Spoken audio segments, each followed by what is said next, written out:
And that is why we want to change the narrative. And this will reduce the rural-urban migration. When these roads are done, other facilities or infrastructure are being provided. When their business or going to stay in the city, within how many minutes you be in the city and come back home. But I thank you very much. And for the contractors, of course, you have to employ the youth of this area so they can be fully engaged. The youth here include male and female who are willing to work. Give them work so that they'll be able to fend for their families.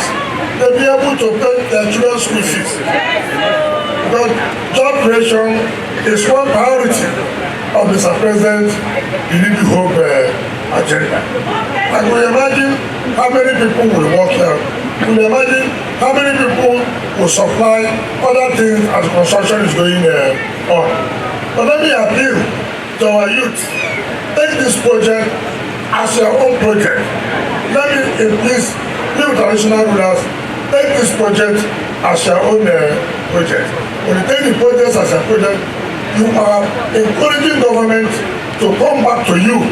Now for me, any community that supports government project is entitled for another project. Because when you own a government project, government believes that you are happy. Government believes that you are part of them, and government will be encouraged to provide other infrastructure. So I thank all of you. And the contractor, let me say, like I said yesterday, I'm not going to be involved in the award of any contract when we don't have money. And that is why, as I came on board, I tried to discourage directors. Stop this idea of putting projects when you don't have the money. It doesn't make sense. The meaning 419 you do to community people is that you come and flag off a project, in the next 1 month, you don't see the contractor again. That's the highest 419. We will not be involved in that. We'll be involved in that. So as I start a project, that project must be completed. I'm not going to do a project that will last more than 1 year. I will not be a party to that. I will not be a party to that. A project that will cost you 6 billion naira, then you go and put in the budget 300 million naira. Are you willing to complete that project then? Certainly not. Certainly not. So we are going to change the narrative. We are going to change the way people used to do things before. We are going to do something that people will have direct impact, benefit. Like the chairman said, abandoned projects of FCT. It's not going to happen under the administration of Bola Ahmed Tinubu. It will not happen.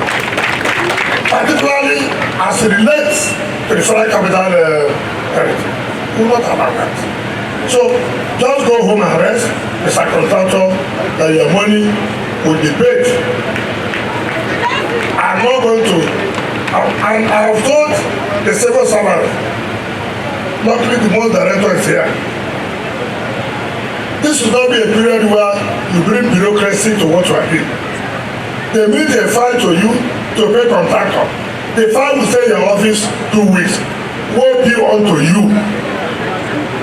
That will make anything that will not make this project to go on well.